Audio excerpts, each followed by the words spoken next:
smoke drifted to reveal a Cossack guard, a policeman, and 2 members of the public lying in the snow, bleeding heavily. Security guards seized Rysakov. The imposing figure of Alexander II emerged from the damaged carriage, apparently unharmed. The bomb had been a split second too late, catching the rear of the carriage. The Tsar asked a Cossack for a handkerchief to wipe the blood from his face. "Thank God I'm fine," he said, "but look." A guard had died. A boy was dying. "It is too early to thank God," cried Rysakov. Alexander did not seem to hear those who were urging him back into the carriage. He may have imagined the danger was over. He may have been too shaken, or perhaps this was just his moment of defiance. He paused briefly, crucial seconds of hesitation. The next bomb landed directly at the Tsar's feet, hurling him into the air with the force of the blast. As he landed, he found he was still alive, yet he struggled without success to lift himself from the ground. Around him, a pool of blood grew ominously, bright red in the white snow. Close by, 20 others lay injured or dying. The Tsar suddenly felt very cold. The guards gathered up his broken body and placed him on a sleigh.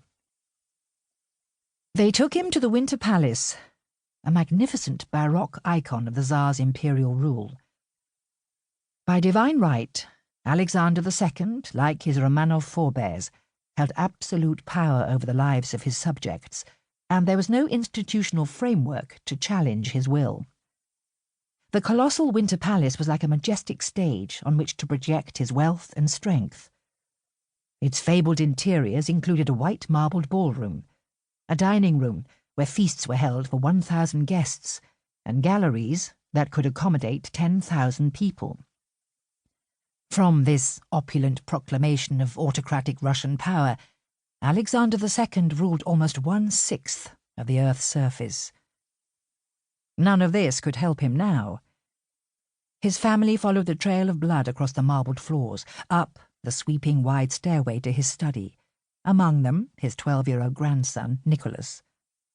Dressed for an afternoon of ice skating, the frightened boy stood at the foot of the modest bed, where his grandfather lay, covered by an old army cloak.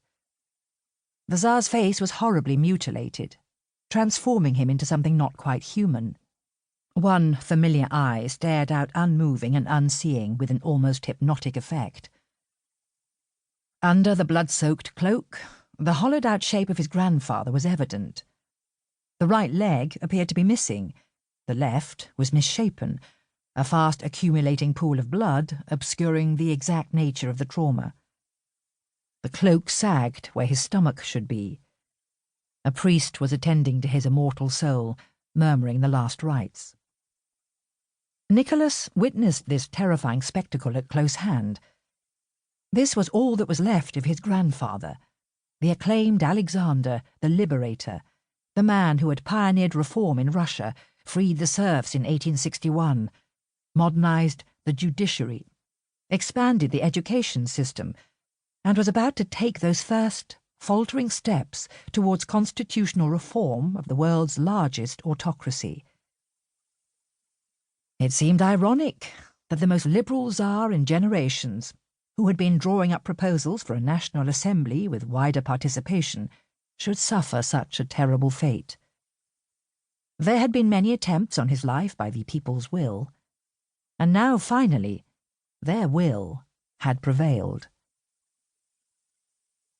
Nothing could quite prepare Queen Victoria for the ineffable horror she felt later that day when a series of telegrams arrived from St. Petersburg.